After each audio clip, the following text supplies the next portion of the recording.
வணக்கம். இன்றைக்கி நம்ம பார்க்க போகிற சமையல் என்னென்னு பார்த்தீங்கன்னா, ஒரு 6 விதமான குழம்பு ரெசிபி தான் பார்க்க போகிறோம். இட்லி, தோசை, சாதம், சப்பாத்தி எல்லாத்துக்குமே இந்த குழம்பு தொட்டு சாப்பிட்றதுக்கு சூப்பராக இருக்கும். ரொம்ப ஈஸியாகவும் இருக்கும். ஸோ வாங்க இந்த 6 வகையான குழம்பு ரெசிபி எப்படி செய்யலாங்கிறத பார்க்கலாம். 1 டேபிள் ஸ்பூன் சோம்பு சேர்த்துக்கலாம். இதில் பார்த்திங்கன்னா ஒரு 7-8 வரமிளகா சேர்த்துக்கலாம். இது வந்து சின்ன வரமிளகா தான், காரத்துக்கு ஏற்ற மாதிரி சேர்த்துக்காங்க. ஃபஸ்ட்டு இதை வந்து பொரிச்சிட்டு வந்துட்டு பார்க்கலாம். இது கூடவே சின்னதாக 2 துண்டு பட்டை சேர்த்துக்கோங்க, சொல்ல மறந்துட்டேன். இப்போ இது எல்லாத்தையுமே பொடிச்சிட்டு வந்துட்டு பார்க்கலாம். இப்போ அது வந்து நல்லா பொடிச்சிட்டு வந்துட்டேன். மெஷரிங் கப்பில் 1 கப் அளவுக்கு கடலைப்பருப்பு எடுத்திருக்கேன். நான் வந்து ஃபுல்லாகவே கடலைப்பருப்பு தான் எடுத்திருக்கேன். இதில் வந்து பாதி கடலைப்பருப்பும் மீதி வந்து பட்டாணி பருப்பும் சேர்த்திங்கன்னா நல்லாயிருக்கும். நான் வந்து இன்றைக்கி ஃபுல்லாக வெறும் கடலைப்பருப்பு மட்டும்தான் எடுத்திருக்கேன். இப்போ வந்து நல்லா கழுவிட்டு நல்லா 1 மணி நேரம் ஊறிடுச்சு. ஊறினதுக்கப்புறம் தண்ணியை வடிய விட்டு வச்சுருக்கேன். இப்போ இதை வந்து நல்லா குறைன்னு அரைச்சிக்கலாம். நம்ம வடைக்கு எப்படி அரைப்போமோ அது மாதிரி அரைச்சிக்கலாம். தண்ணியோடு சேர்த்தோம்னா அப்படியே சதன்னு ஆயிடும். அதனால் தண்ணியை வடிய விட்டுட்டு சேர்த்துக்கேன். இப்போ வந்து அரைச்சிட்டு வந்துட்டு பார்க்கலாம். இப்போ பாருங்கள், நல்லா அரைச்சிட்டு வந்தாச்சு. இப்போ தான் ஒரு பவுலில் சேர்த்துக்கலாம்.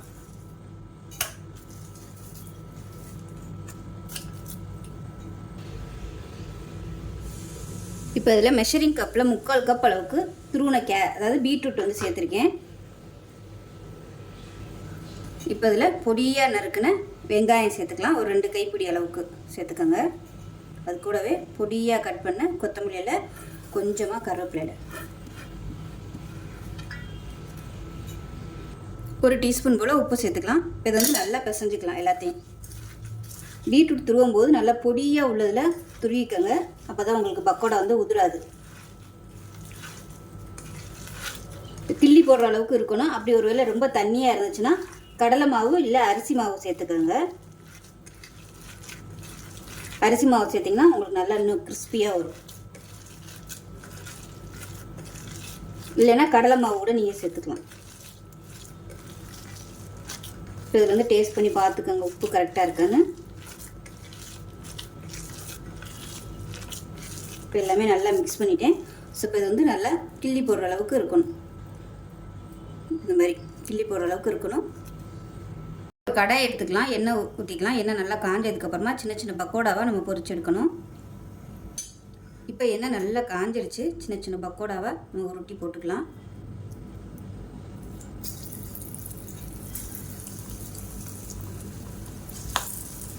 இதை வந்து நீங்கள் வடையாக கூட போட்டுக்கலாம், இல்லை கோலா உருண்டை மாதிரி கூட உருட்டியும் போட்டுக்கலாம். இது வந்து பக்கோடாங்கிறதுனால சும்மா அப்படியே கிள்ளி போட்டால் போதும், சேஃபாக வரணும்னு அவசியம் இல்லை. போட்ட உடனே கிளற வேணாம், கொஞ்சம் அப்படியே வேகட்டும்.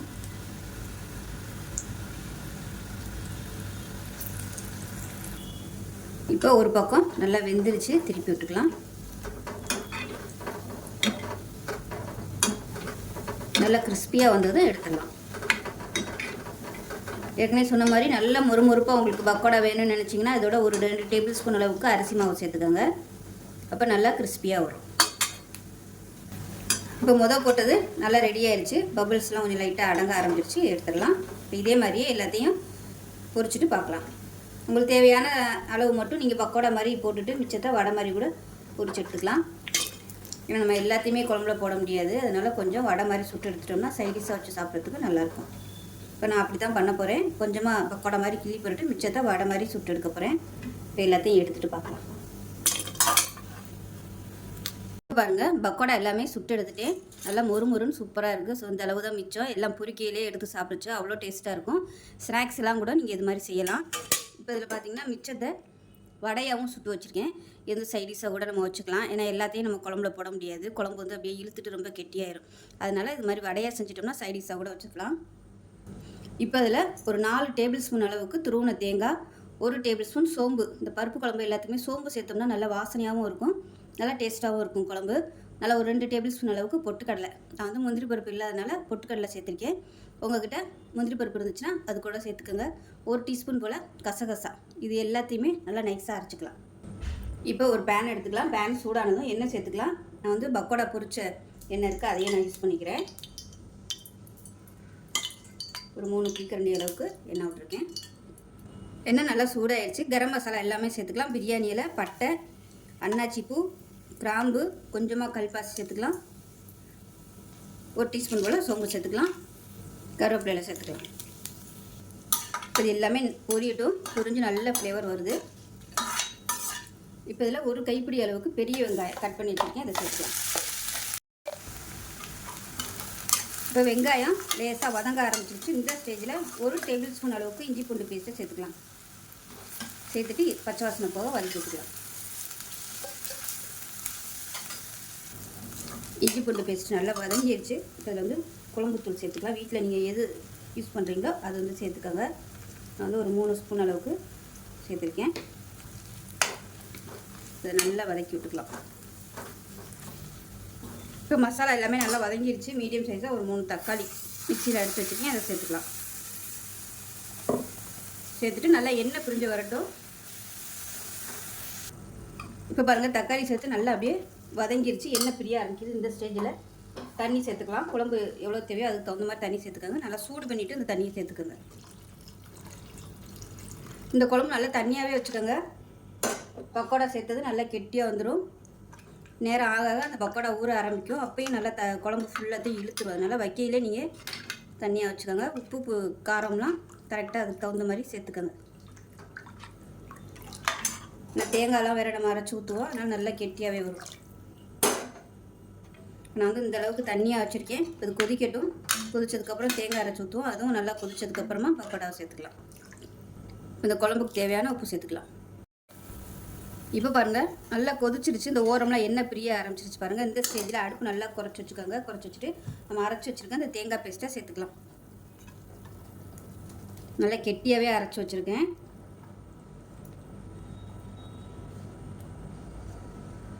இப்போ மிக்சியை அலசிட்டு தண்ணி சேர்த்துக்கலாம். கலந்து விட்டுக்கோங்க. இப்போ பாருங்கள், தேங்காய் அரைச்சி ஊற்றி நல்லா கொதிக்க ஆரம்பிச்சிருச்சு. இந்த ஸ்டேஜில் நம்ம பொரிச்சு வச்சுருக்க இந்த பக்கோடாவை இதுக்குள்ளே சேர்த்துக்கலாம். சேர்த்துட்டு அடுப்பு நல்லா குறைச்சி வச்சுருங்க. அந்த தேங்காயோட பச்சை வாசனைலாம் போகட்டும். பாருங்கள், முதல் நம்ம எந்த அளவுக்கு தண்ணியாக வச்சுருந்தோம். இப்போ இது நல்லா திக்காகிடுச்சு பாருங்கள். தேங்காய் அரைச்சி ஊற்றி இன்னுமே வந்து இந்த பக்கோடா ஃபுல்லாக குழம்பு இழுத்துச்சுன்னா இன்னுமே நல்லா கெட்டியாக வந்துடும்.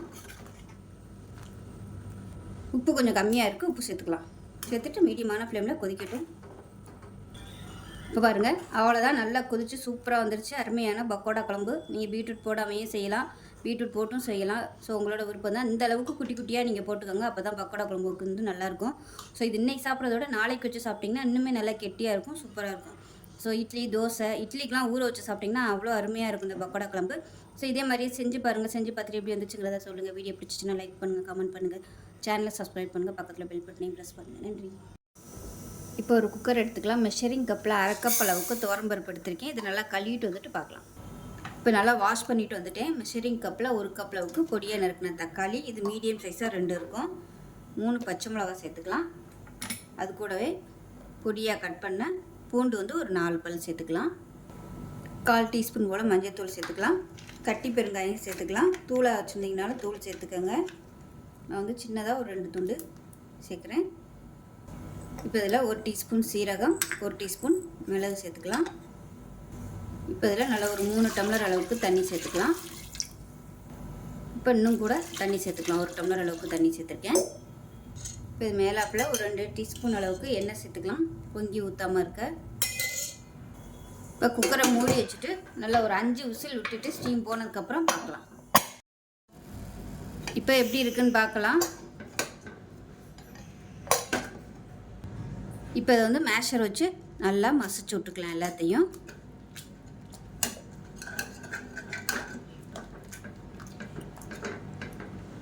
இப்போ பாருங்கள், நல்லா மசிச்சாச்சு. தனியாக இருக்கட்டும். ஒரு கடாயை எடுத்துக்கலாம். தேவையான அளவுக்கு எண்ணெய் விட்டுக்கலாம். இப்போ இதில் நெய் சேர்த்துக்கலாம். நெய் வந்து உங்களோட விருப்பம்தான். நெய் சேர்த்திங்கன்னா நல்லாயிருக்கும். இப்போ எண்ணெய் நல்லா சூடாயிருச்சு. 1 டீஸ்பூன் கடுகு, 1 டீஸ்பூன் உளுந்து சேர்த்துக்கலாம்.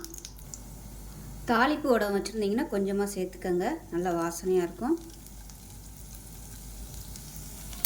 கருவேப்பிலை சேர்த்துக்கலாம். இப்போ இதில் முழுசாக கட் பண்ண சின்ன வெங்காயம் சேர்த்துக்கலாம். இப்போ வெங்காயம் நல்லா சாஃப்டாக வதங்கிடுச்சு. இப்போ மேஷ் பண்ணி வச்சுருக்க இந்த பருப்பை சேர்த்துக்கலாம். இப்போ இந்த பருப்பு நல்லா கொதிக்கட்டும். இதுக்கு வந்து சின்ன வெங்காயம் சேர்த்திங்கன்னா தான் டேஸ்ட்டு நல்லாயிருக்கும், வாசனையாகவும் இருக்கும்.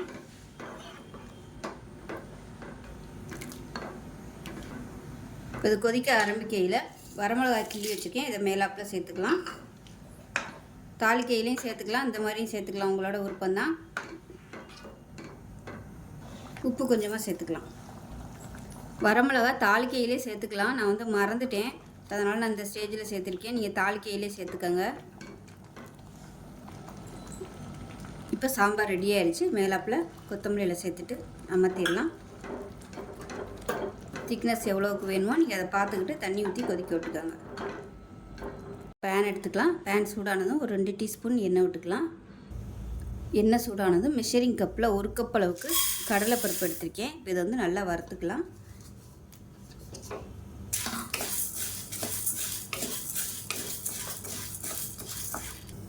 இப்போ இதில் ஒரு 8 வரமிளகாயும் சேர்த்துக்கலாம்.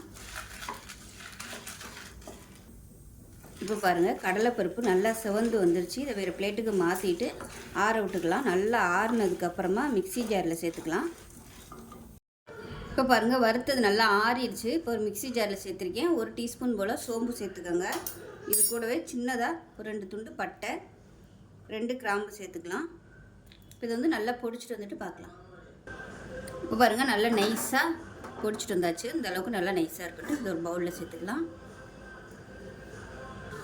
இப்போ பார்த்தீங்கன்னா முள்ளங்கி எடுத்திருக்கேன். நல்லா இந்த சைஸுக்கு 2 முள்ளங்கி எடுத்திருக்கேன். இப்போ இதை வந்து தோல்லாம் எடுத்துகிட்டு கழுவி வச்சுருக்கேன். இதை வந்து துருவி எடுத்துக்கலாம். இப்போ பாருங்கள், முள்ளங்கி வந்து 2மே துருவிட்டேன். இப்போ இதை வந்து நல்லா புழிஞ்சிக்கலாம். புழிஞ்சோம்னா அதிலேருந்து ஜூஸ் எல்லாம் வரும். நல்லா புழிஞ்சிட்டு தனியாக எடுத்து வச்சுக்கலாம். லைட்டாக ப்ரெஸ் பண்ணிங்கனாலே உங்களுக்கு அந்த ஜூஸ் அப்படியே வந்துடும். இப்போ நம்ம புழிஞ்சு வச்ச முள்ளங்கி மெஷரிங் கப்பில் 1 கப் அளவுக்கு இருக்குது. நல்லா அழுத்தி எடுத்திங்கன்னா 1 கப் அளவுக்கு வருது. இப்போ ஒரு மிக்ஸி ஜார் எடுத்துக்கலாம். 1/4 கப் அளவுக்கு துருவின தேங்காய் சேர்த்துக்கலாம். கொஞ்சம் புதினா இலை சேர்த்துக்கலாம். இது கூட 1 டேபிள் ஸ்பூன் இஞ்சி பூண்டு பேஸ்ட்டு சேர்த்துக்கலாம். இதில் கொஞ்சமாக கொத்தமல்லி சேர்த்துக்கலாம். இதை வந்து 1-2 அரைச்சிட்டு வந்துட்டு பார்க்கலாம். தண்ணி ஊற்ற வேணாம். இப்போ பாருங்கள், இப்போ நம்ம அரைச்சி வச்சுருந்த பவுடர் எல்லாத்தையுமே இதோட சேர்த்துக்கலாம்.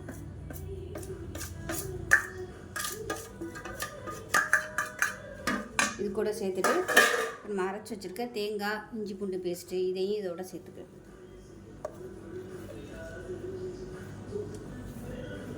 இப்போ இது எல்லாத்தையும் நல்லா பிசைஞ்சுக்கலாம். தேவைப்பட்டால் கொஞ்சமாக தண்ணி சேர்த்துக்கோங்க தெளிச்சுட்டு. இப்போ இதில் உப்பு சேர்த்துக்கலாம். 1 டீஸ்பூன் போல் உப்பு சேர்த்துட்டு கொஞ்சமாக தண்ணி விட்டுக்கலாம். ரொம்ப ஊற்றிட வேணால், கொஞ்சம் கொஞ்சமாக ஊற்றி பிசைஞ்சுக்கோங்க.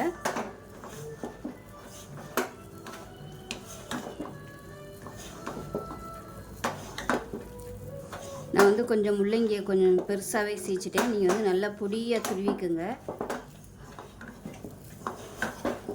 இப்போ இன்னும் கொஞ்சம் தண்ணி தெளிச்சுக்கலாம். ரொம்பவும் கெட்டியாக இருந்துச்சுன்னா உருண்டை ரொம்பவும் ஹார்டாக இருக்கும், சாஃப்டாக வராது.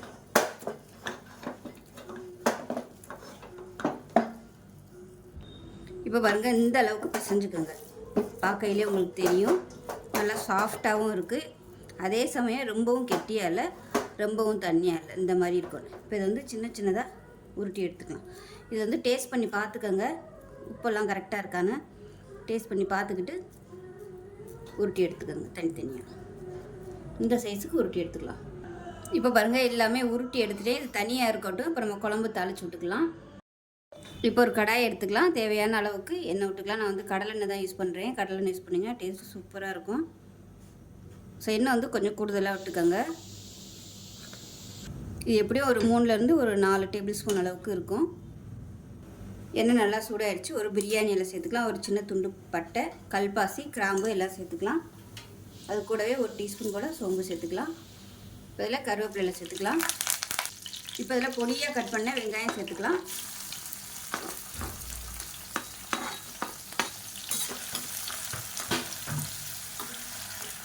வெங்காயம் லேசாக வதங்கினது இஞ்சி பூண்டு பேஸ்ட்டு போட்டு நல்லா வதக்கி விட்டுக்கலாம். 1 டேபிள் ஸ்பூன் அளவுக்கு சேர்த்துக்கோங்க.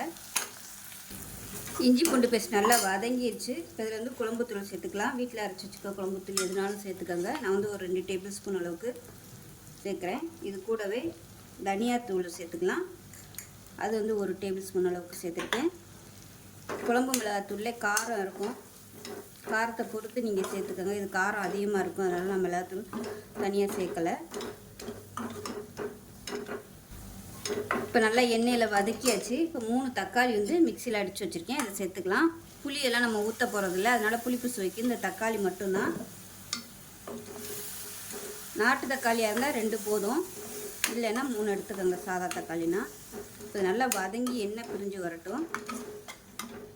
இப்போ தக்காளி போட்டு நல்லா வதங்கிட்டு இருக்குது. இதில் பார்த்தீங்கன்னா நல்லா ஒரு 3 டேபிள் ஸ்பூன் துருவின தேங்காய், ஒரு 4 முந்திரி பருப்பு, 1/4 டீஸ்பூன் கசகசா, 1/4 டீஸ்பூன் போல் சோம்பு, இது எல்லாத்தையுமே மிக்சியில் போட்டு நல்லா நைஸாக அரைச்சிக்கலாம். இப்போ நல்லா வதங்கிடுச்சு. இப்போ இதில் வந்து நல்லா ஒரு 250 ml அளவுக்கு தண்ணி சேர்த்துக்கலாம். தண்ணி சேர்த்துட்டு நல்லா கொதி வரட்டும். இப்போ பாருங்கள் குழம்பு நல்லா கொதிக்க ஆரம்பிச்சிருச்சு. இந்த ஸ்டேஜில் நம்ம அரைச்சி வச்சுருக்க இந்த தேங்காய் பேஸ்ட்டையும் சேர்த்துக்கலாம்.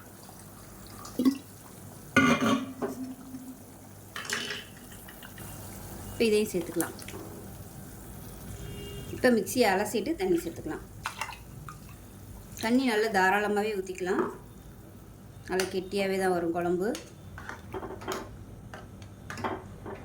இப்போ இதில் நம்ம உருட்டி வச்சுருந்த ஒரு உருண்டையிலேருந்து கரைச்சிட்டு அதை சேர்த்துக்கலாம். அப்படியே தேவைப்பட்டுச்சுன்னா இன்னும் கூட நீங்கள் தண்ணி சேர்த்துக்கலாம். நல்லா தண்ணியாகவே வச்சுக்கோங்க. உருண்டை சேர்த்ததுக்கப்புறம் அது நல்லா அப்படியே கெட்டியாகிடும், அதனால் இந்தளவுக்கு தண்ணி வச்சுக்கோங்க. இப்போ இதில் உப்பு சேர்த்துக்கலாம்.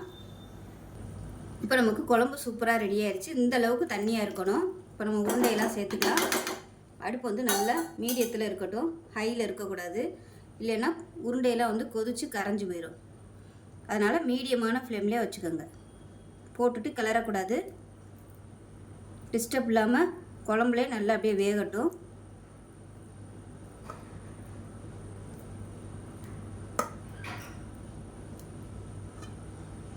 இப்போ மீடியமான ஃப்ளேமில் நல்லா வெந்து வரட்டும். இப்போ பாருங்கள் உருண்டைகள் எல்லாமே மீடியமான ஃப்ளேமில் நல்லா கொதிக்க விட்டாச்சு. ஸோ நான் வந்து நல்லா விட்டுட்டேன். இப்போ தான் வந்து கரண்டி வச்சு கிளறுறேன். கிளறும்போது கவனமாக கிளறணும். போட்ட உடனே கிளறுனிங்கன்னா உங்களுக்கு உருண்டை வந்து கரைஞ்சி போயிடும். இப்போ பாருங்கள் நம்ம போட்ட உருண்டைகள் எல்லாமே அப்படியே நல்லா சூப்பராக வெந்துருச்சு பாருங்கள். ஸோ இந்த மாதிரி இருக்கும். இப்போவே பாருங்கள் கெட்டி ஆயிடுச்சு பாருங்கள். இவ்வளோ தண்ணியாக வச்சுருந்தா கெட்டி ஆயிடுச்சு. ஒருவேளை ரொம்ப கெட்டி ஆயிடுச்சுன்னா ஒன்றுமே பிரச்சனை இல்லை. சுடு தண்ணி வந்து நல்லா கொதிக்கிற தண்ணி வந்து ஊற்றி மிக்ஸ் பண்ணிக்கோங்க. இது வந்து இன்னும் நேரம் ஆக ஆக இன்னுமே கெட்டியாக வந்துடும். அவ்வளோதான். இப்போ அருமையான உருண்டை குழம்பு ரெடி ஆயிடுச்சு. ஸோ இட்லி, தோசை, சப்பாத்தி எல்லாத்துக்குமே தொட்டுக்கலாம். சாதத்துக்கு ஊற்றி சாப்பிட்றதுக்கு சூப்பராக இருக்கும். செஞ்சு பாருங்கள். செஞ்சு பார்த்துட்டு எப்படி வந்துச்சுங்கிறத சொல்லுங்கள். வீடியோ பிடிச்சிச்சின்னா லைக் பண்ணுங்கள், கமெண்ட் பண்ணுங்கள், சேனலை சப்ஸ்கிரைப் பண்ணுங்கள், பக்கத்தில் பெல் பட்டனையும் ப்ரெஸ் பண்ணுங்கள். நன்றி.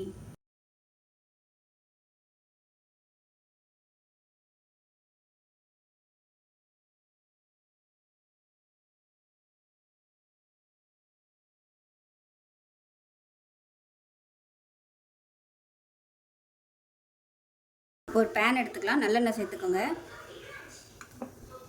இப்போ பாருங்கள் எண்ணெய் நல்லா காஞ்சிருச்சு. 1 டீஸ்பூன் போல் கடுகு சேர்த்துக்கலாம். கொஞ்சமாக வெந்தயம் சேர்த்துக்கலாம். 1 டீஸ்பூன் போல் சோம்பு சேர்த்துக்கலாம். இது கூடவே தாளிப்பு உடம் இருந்துச்சுன்னா கொஞ்சமாக சேர்த்துக்கோங்க, இல்லைன்னா நீங்கள் வெறும் கடுகு, சோம்பு, வெந்தயம் மட்டும் சேர்த்துக்கோங்க. இது கூடவே கருவேப்பிலை சேர்த்துக்கலாம். ஒரு 5 வரமிளகாய் சேர்த்துக்கலாம். இப்போ இதில் பார்த்தீங்கன்னா ஒரு 10 சின்ன வெங்காயம், ஒரு பெரிய வெங்காயம், மீடியம் சைஸாக ஒரு பெரிய வெங்காயம் பொடியாக கட் பண்ணதை சேர்த்துக்கலாம். இப்போ உப்பு சேர்த்துக்கலாம். இப்போ இது வதங்கிட்டு இருக்கட்டும். ஒரு சின்ன லெமன் சைஸுக்கு புளி வந்து கரைச்சி வச்சுருக்கேன். நான் வந்து பழைய புளியும் புது புளியும் கலந்து எடுத்து வச்சுருக்கேன். சுடுதண்ணில் ஊற வச்சுட்டேன். இப்போ நல்லா கரைச்சி எடுத்துக்கலாம். இப்போ வெங்காயம் நல்லா வதங்கிட்டு இருக்குது. 10 பல் பூண்டு நச்சு வச்சதை சேர்த்துக்கலாம். ஸோ வெங்காயம் வந்து நம்ம எந்த அளவுக்கு சேர்க்குறோமோ அந்த அளவுக்கு டேஸ்ட்டும் நல்லாயிருக்கும், நல்லா திக்னஸாகவும் இருக்கும் குழம்பு. வெங்காயம் இந்த அளவுக்கு நல்லா வதங்கினதும் ஒரு 15 சின்ன வெங்காயம் மிக்சியில் நல்லா நைஸாக அரைச்சி வச்சுருக்கேன், இதையும் சேர்த்துக்கலாம். இப்போ இந்த வெங்காயம்லாம் நல்லா வதங்கினதுக்கப்புறமா அதை சேர்த்துக்கோங்க, இல்லைன்னா இந்த வெங்காயம் சரியாக வதங்காது. இது வந்து நல்ல ஒரு ஃப்ளேவர் கொடுக்கும் மீன் குழம்புக்கு. ஒரு 2 நிமிஷம் பச்சை வாசனை போக வதக்கி விட்டுக்கலாம். இப்போ வெங்காய பேஸ்ட் நல்லா வதங்கிடுச்சு. இப்போ தேவையான அளவுக்கு குழம்புத்தூள் சேர்த்துக்கலாம். நீங்கள் வீட்டில் எது யூஸ் பண்ணுறீங்களோ அதை சேர்த்துக்கோங்க. இப்போ இதையும் எண்ணெயில் வதக்கி விட்டுக்கலாம். இப்போ பாருங்கள் நல்லா வதக்கியாச்சு. மீடியம் சைஸாக ஒரு 4 தக்காளி மிக்சியில் அடித்து வச்சுருக்கேன், அதை சேர்த்துக்கலாம். இதையும் சேர்த்துட்டு நல்லா எண்ணெய் பிரிஞ்சு தொக்கு மாதிரி வரணும். இப்போ பாருங்கள் தக்காளி ஊற்றி நல்லா எண்ணெய் பிரிஞ்சு வந்துருச்சு தொக்கு மாதிரி. இப்போ இந்த ஸ்டேஜில் நம்ம கரைச்சி வச்சுருக்க புளியை அப்படியே சேர்த்துக்கலாம். இப்போ குழம்புக்கு தேவையான அளவு தண்ணி ஊற்றிக்கலாம். தண்ணி ஊற்றிட்டு நல்லா கலந்து விட்டுட்டு நல்லா பச்சை வாசனை போக நல்லா கொதிக்கணும். வதக்கையில் உப்பு போட்டிருக்கேன், வற்றினதுக்கப்புறமா உப்பு சேர்த்துக்கலாம். இப்போ குழம்பு நல்லா கொதிக்கட்டும், மூடி வச்சிடலாம். இப்போ குழம்பு எப்படி இருக்குன்னு பார்க்கலாம். இப்போ பாருங்கள் நல்லா கொதிச்சு எண்ணெயெல்லாம் விட்டு வர ஆரம்பிச்சிருச்சு. இந்த ஸ்டேஜில் வஞ்சர மீன் துண்டை சேர்த்துக்கலாம். நான் வந்து தலையும் கொஞ்சம் பீஸும் எடுத்திருக்கேன்.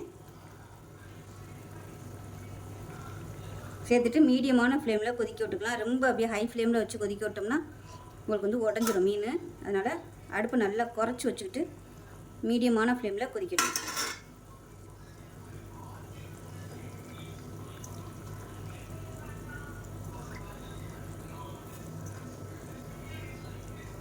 அடுப்பு வந்து நல்லா குறைச்சி வச்சுக்கலாம். லேசாக கரண்டியை வச்சு இப்படி கலந்து விட்டிங்கன்னா மட்டும் போதும். திக்னஸ் வந்து உங்களோட விருப்பத்துக்கு தகுந்த மாதிரி வச்சுக்கோங்க. ஏன்னா நாளைக்கு வச்சு சாப்பிட்ற மாதிரி இருந்துச்சுன்னா ரொம்பவே கெட்டியாயிரும். இப்போவே கெட்டியாக வச்சிங்கன்னா நாளைக்கு ரொம்ப கெட்டியாயிரும். அதனால் பார்த்துட்டு வச்சுக்கோங்க. இப்போ நான் வச்சுருக்கிறது கரெக்டான அளவில் இருக்குது, ரொம்ப தண்ணியாக இல்லை. இப்போ மூடி வச்சிடலாம். இதே மாதிரியே மீன் குழம்பும் மீன் வறுவலும் செஞ்சு பாருங்கள். ஒரு குக்கர் எடுத்துக்கலாம். 100 கிராம் அளவுக்கு பாசிப்பருப்பு எடுத்திருக்கேன். அது கூடவே ஒரு 2 டேபிள் ஸ்பூன் கடலைப்பருப்பு. இது எல்லாத்தையுமே நல்லா ஒரு 1/4 மணி நேரம் ஊற வச்சு வச்சுருக்கேன். நல்லா கழுவிட்டு இப்போ இதை சேர்த்துக்கலாம். இப்போ பார்த்திங்கன்னா வாழைத்தண்டு எடுத்திருக்கேன். ஒரு மீடியம் சைஸாக வாழைத்தண்டு நல்லா பொடியாக கட் பண்ணிவிட்டு தண்ணியில் ஊற போட்டு வச்சுருக்கேன். மோரில் வந்து மோர் கொஞ்சமாக கலந்து ஊற வச்சுக்கோங்க. அப்போ தான் உங்களுக்கு வாழைத்தண்டு வந்து கருக்காது. இப்போ இதை சேர்த்துக்கலாம். இப்போ இதில் மீடியம் சைஸாக ஒரு பெரிய வெங்காயம் பொடியாக கட் பண்ணி சேர்த்துக்கலாம். இது கூடவே 2 பச்சை மிளகாய் சேர்த்துக்கலாம். மீடியம் சைஸாக தக்காளி 1 சேர்த்துக்கலாம். இப்போ இதில் தேவையான அளவுக்கு உப்பு சேர்த்துக்கலாம். இப்போ இதில் தேவையான அளவுக்கு தண்ணி சேர்த்துக்கலாம். தண்ணி கொஞ்சமாகவே விட்டுக்கோங்க. ஏன்னா வாழைத்தண்டும் தண்ணி காய் தான், அதில் வந்து தண்ணி விட்டு வரும். அதனால் கொஞ்சமாகவே ஊற்றிக்கோங்க. இப்போ இதில் கொஞ்சமாக 1/4 டேபிள் ஸ்பூன் அளவுக்கு மஞ்சள்தூள் சேர்த்துக்கலாம். இப்போ இதில் ஒரு 1/2 டேபிள் ஸ்பூன் அளவுக்கு குழம்புத்தூள் சேர்த்துக்கலாம். குழம்புத்தூள் இல்லை சாம்பார் கொதிக்கிற தூள் எதுனாலும் சேர்த்துக்கோங்க. இப்போ குக்கரை மூடி வச்சுட்டு அதில் ஒரு 2 விசில் விட்டுட்டு ஸ்டீம் போனதுக்கப்புறம் பார்க்கலாம். இப்போ விசில் விட்டு ஸ்டீம்லாம் நல்லா இறங்கிடுச்சு. எப்படி இருக்குன்னு பார்க்கலாம். இப்போ பாருங்கள் நல்லா சூப்பராக வந்துருச்சு பாருங்க. நான் தண்ணி அதிகமாக ஊற்றலை. இப்போ இதில் நம்ம தேங்காய் சேர்த்துக்கலாம். தேங்காய் துருவின தேங்காயும் நீங்கள் சேர்த்துக்கலாம். நான் வந்து அரைச்சிருக்கேன். தேங்காய் சீரகம் போட்டு அரைச்சி வச்சுருக்கேன். அதை சேர்த்துக்கலாம். இப்போ நல்லா கலந்து விட்டுக்கலாம். இப்போ கேஸ் ஆன் பண்ணிவிட்டு சிம்மரில் ஒரு 2 நிமிஷம் கொதிக்கட்டும், அந்த தேங்காயோட பச்சை வாசனை போகிற அளவுக்கு. இப்போ பாருங்கள் நல்லா கொதிச்சிருச்சு. இப்போ இதில் கடுகு, சீரகம், கருவேப்பிலை, வரமிளகா, பெருங்காயம் போட்டு தாளித்ததை இப்போ அந்த கூட்டில் சேர்த்துக்கலாம். இதில் விருப்பம் இருந்தால் சின்ன வெங்காயம் தாளிப்பு கூட நீங்கள் சேர்த்துக்கலாம். இன்னும் நல்ல வாசனையாக இருக்கும். அவ்வளோதான், சூப்பரான வாழைத்தண்டு பாசிப்பருப்பு கூட்டு ரெடி ஆயிடுச்சு. டேஸ்ட் நல்லா அட்டகாசமாக இருக்கும். தோசை, சப்பாத்தி, ஊத்தப்பம், சாதம் எல்லாத்துக்குமே தொட்டு சாப்பிட்றதுக்கு சூப்பராக இருக்கும். இது அப்படியே சாதத்தில் போட்டு நெய் விட்டு சாப்பிட்டிங்கனாலும் நல்லாயிருக்கும். ஸோ இதே மாதிரியே செஞ்சு பாருங்கள். செஞ்சு பார்த்துட்டு எப்படி வந்துச்சுங்கிறத சொல்லுங்கள். வீடியோ பிடிச்சிச்சின்னா லைக் பண்ணுங்கள், கமெண்ட் பண்ணுங்கள், சேனலை சப்ஸ்கிரைப் பண்ணுங்கள், பக்கத்தில் பெல் பட்டனையும் ப்ரெஸ் பண்ணுங்கள். நன்றி. ஒரு குக்கர் எடுத்துக்கலாம். தேவையான அளவுக்கு எண்ணெய் விட்டுக்கலாம். இப்போ எண்ணெய் நல்லா சூடாயிருச்சு. கரம் மசாலா எல்லாம் சேர்த்துக்கலாம். பிரியாணியில் பட்டை, கிராம்பு, ஏலக்காய், அன்னாச்சிப்பூ, கல்பாசி எல்லாமே சேர்த்துக்கலாம். கூடவே ஒரு கொத்து கருவேப்பிலை சேர்த்துக்கலாம். இப்போ இதில் மீடியம் சைஸாக ஒரு பெரிய வெங்காயம் கட் பண்ணதை சேர்த்துக்கலாம். வெங்காயம் லேசாக வதங்கினதும் ஒரு 5 சின்ன வெங்காயம் மிக்சியில் அடிச்சு வச்சுருக்கேன், அதை சேர்த்துக்கலாம்.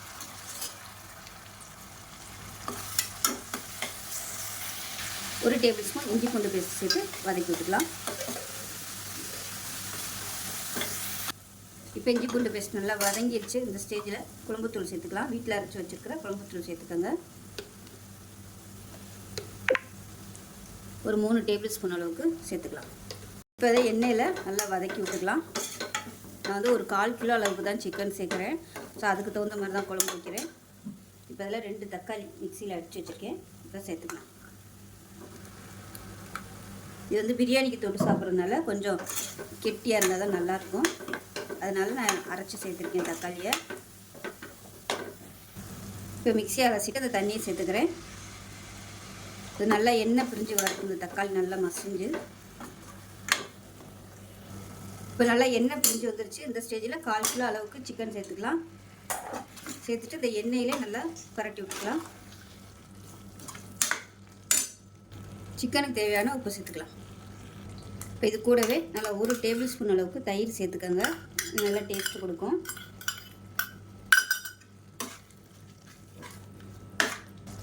இப்போ பாருங்கள் நல்லா அப்படியே எண்ணெய் பிரிஞ்சு வந்துருச்சு. இந்த ஸ்டேஜை தண்ணி சேர்த்துக்கலாம். இப்போ இதில் நல்லா சுடு தண்ணியாக சேர்த்துக்கலாம். கொஞ்சம் திக்காகவே வச்சுக்கோங்க. ஏன்னா சிக்கனில் இருந்து தண்ணி வரும். அதனால் வைக்கையிலே கொஞ்சம் திக்காக வச்சுக்கோங்க. ஒருவேளை ரொம்ப திக்காக இருந்துச்சுன்னா நம்ம சுடு தண்ணி ஊற்றி கொதிக்க விட்டுக்கலாம். இதை நல்லா கலந்து விட்டுட்டு குக்கரை மூடி வச்சிடலாம். குக்கர் மூட போயில் கொஞ்சமாக புதினாவும் கொத்தமல்லியும் சேர்த்துக்கலாம். இப்போ குக்கரை மூடி வச்சுட்டு 3 விசில் விட்டுக்கலாம். இது வந்து கொஞ்சம் இப்போ சிக்கன் பெருசாக இருக்கிறதுனால 3 வைக்கிறேன். இல்லைன்னா 2 விட்டிங்கன்னா போதும். 3 விசில் விட்டதுக்கப்புறம் பார்க்கலாம்.